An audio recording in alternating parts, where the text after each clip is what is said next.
Hola chicos y chicas, bienvenidos a esta quinta entrega más o menos en relación a las teorías de la comunicación, donde estamos abordando todas las teorías desde la aguja hipodérmica hasta usos y gratificaciones. Hoy en esta ocasión vamos a hablar un poco en relación a la teoría del análisis de cultivo. Esta teoría se basa específicamente en el tema de la televisión.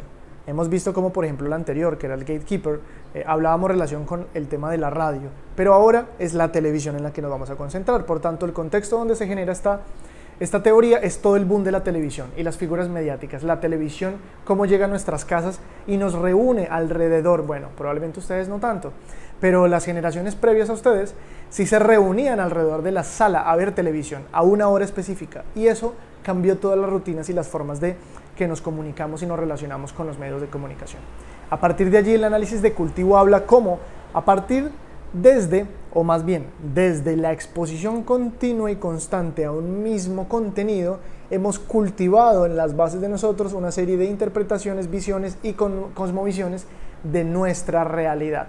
Y por ejemplo, vamos a dar explicación cómo en el mundo consideran que Colombia es un estado relacionado con la coca y con la cultura narcotraficante. Eso ha sido un resultado del análisis de cultivo. Entonces vamos a estudiar un poco cómo funciona. El análisis de cultivo, entonces, la teoría del análisis de cultivo, primero les menciono, fue desarrollada por allá para 1920, para 1960, y la consolida o la desarrolla muy a profundidad un señor que se llama George Gerbner. Gerbner se enfocó en la televisión porque consideraba que trascendió barreras históricas en su momento, ¿no? Alfabetizaba de una manera masiva a las personas, pero adicionalmente era una forma de volverlas homogéneas en un ejercicio que las audiencias se comenzaban a entender como audiencias heterogéneas, es decir, diferentes. Pero entonces, ¿qué sucede? Vamos a adelantarnos un poco. La exposición, ¿qué dice en líneas generales esta teoría? Que la exposición ardua a la televisión constante y continua crea y cultiva actitudes consistentes a una versión de la realidad construida por el medio, que a la que es en la actualidad. Todo lo que tiene que ver con el tema de estereotipos surge a partir de esta teoría del análisis de cultivo. Bien, vamos a ver los actores. Primero los seres humanos, luego la televisión, luego los contenidos. ¿Qué pasa con los seres humanos?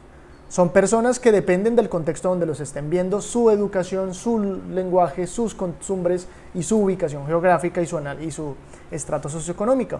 No es lo mismo una persona que en este momento ha visto a lo largo de su vida National Geographic a una persona que ha visto a lo largo de su vida todas las series relacionadas con narcotraficantes como, no sé, Pablo Escobar, el patrón del mal, entre otras, ¿no?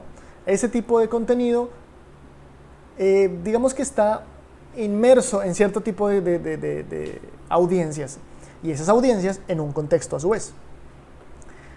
Segundo, la televisión.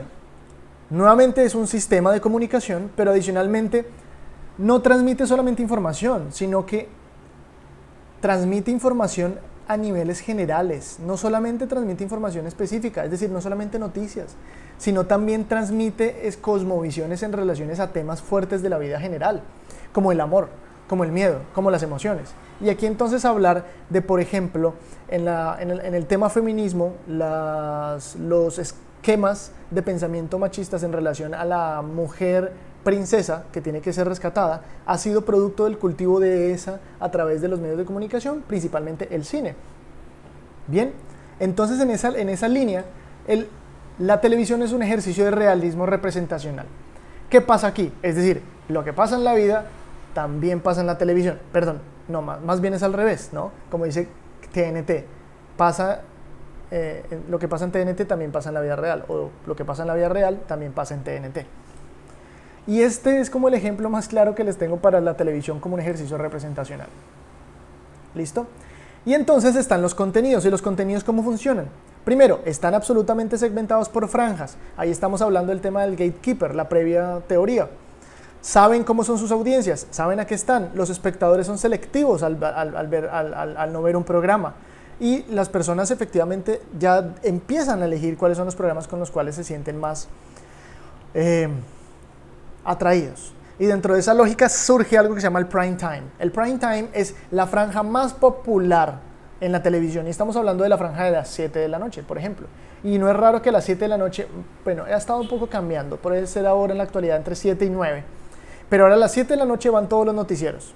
Todo el mundo está rodeado, está alrededor de una televisión. Pero a las 9 siempre va o el show más importante del canal o la novela más importante del canal. Entonces, ¿qué pasa con este prime time? Los mensajes empiezan a transmitir y a reflejar culturas e ideologías culturales o matrices culturales dominantes. ¿Qué quiere decir esto?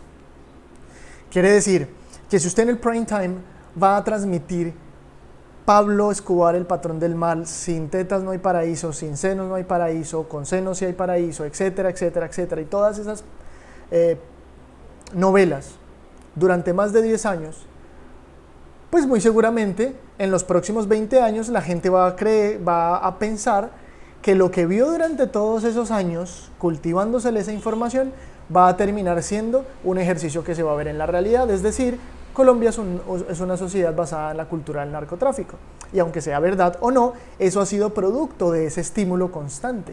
Entonces ahí es donde se empiezan a cultivar las ideologías culturales dominantes. ¿Cómo funciona? Listo, entonces la forma de cultivo funciona de la siguiente manera. Vamos a ver un programa de televisión, ya hemos hablado de algunos ejemplos, ¿no?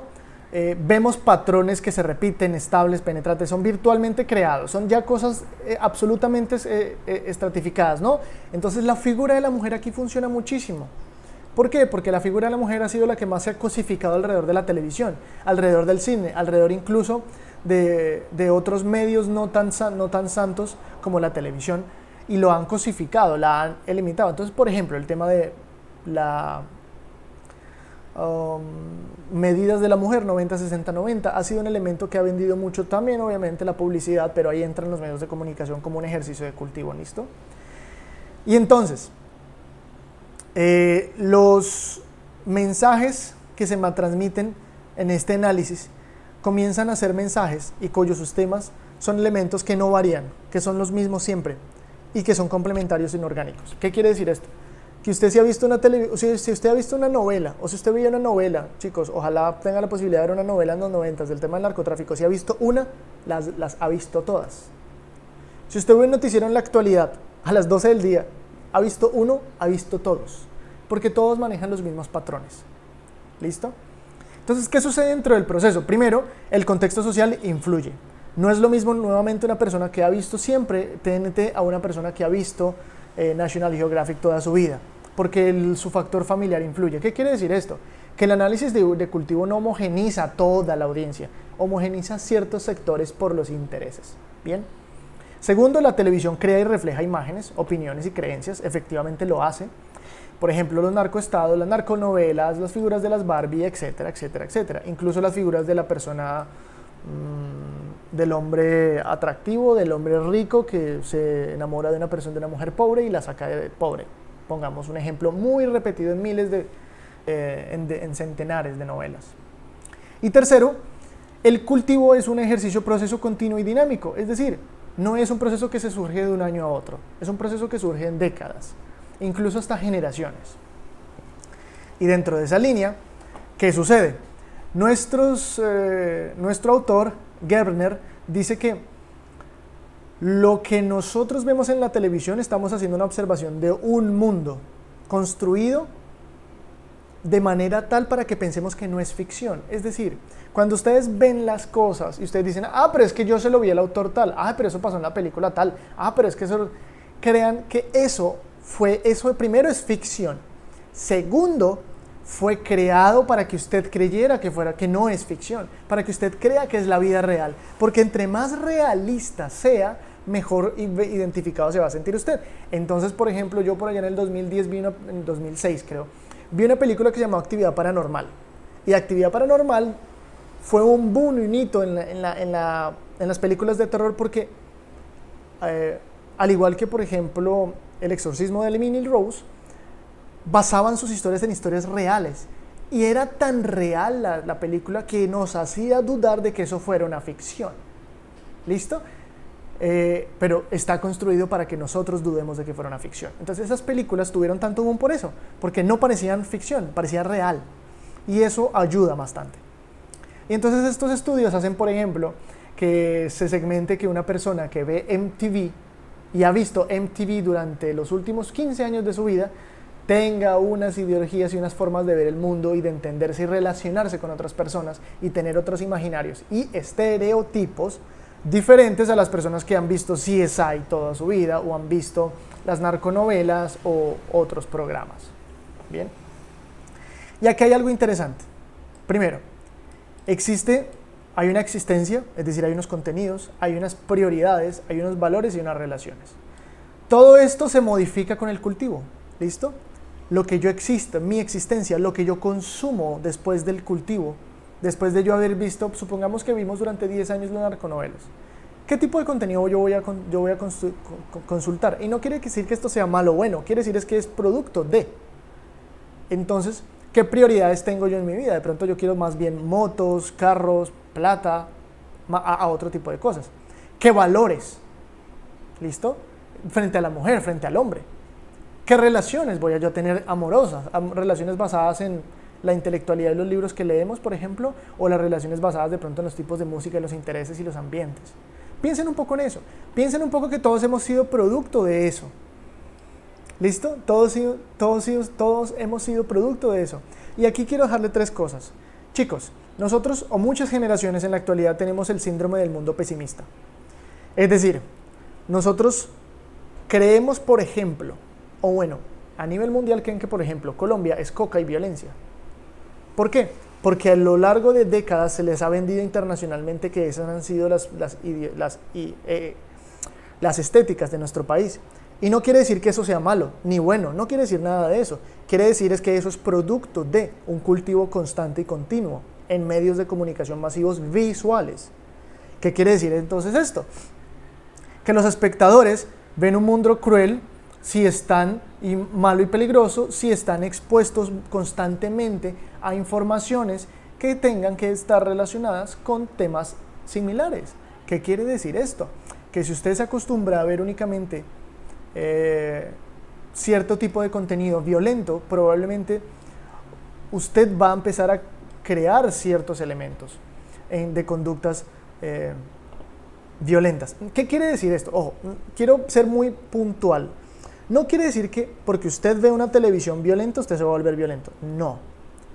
Quiere decir que dependiendo del cultivo que usted tenga en relación a ciertos contenidos que estén relacionados con la violencia, usted va a modificar sus interpretaciones en el futuro en relación a la violencia. ¿Listo? ¿Qué quiere decir esto? Quiere decir entonces que si usted ve mucho contenido violento, mucho contenido de narcotraficantes o de temas relacionados con el estereotipo narcotraficante, que lo he utilizado mucho porque es el que más se ha estudiado en Colombia, quiere decir que usted a la postre, a largo plazo, usted va a tener, eso que consumió va a modificar sus interpretaciones. A favor, en contra, no sé, pero va a modificar sus interpretaciones. Por eso quiero ser muy puntual. No quiere decir que porque usted consuma algo ya es violento. No. Tiene que ser un ejercicio sostenido y quiere decir que puede influir en sus interpretaciones. Para bien o para mal, para lo que sea, pero influye. ¿Listo? Y sobre todo influye más cuando usted ha sido expuesto en tempranas edades. Y aquí es donde empiezan a salir las reglamentaciones. Hay juegos violentos, hay películas violentas, hay novelas violentas que los menores de 12 años, los menores de 8 años, los menores de 6 años no tendrían por qué estarlos viendo. Porque si están expuestos constantemente a ese tipo de contenidos en edades tempranas donde no tienen la capacidad de generar una interpretación o no la acompañan en generar ese tipo de interpretaciones, van a estar a futuro expuestos a interpretaciones que incluso son equivocadas o que no se ajustan al contexto al cual están involucrados. Y en líneas generales así funciona la teoría del análisis de cultivo, un poco larga, pero es una teoría bastante interesante de cómo funciona todo este tema de la comunicación a partir de los grandes procesos de cultivo. Es una teoría compleja, es una teoría muy fascinante porque explica muchos modelos, sobre todo de pensamiento y de estereotipos que tenemos en la sociedad actual y de pronto qué vamos nosotros a construir a futuro. Entonces, muchas gracias por estar en esta clase y continuaremos con otra de las teorías ya un poco relacionada con el uso y las gratificaciones.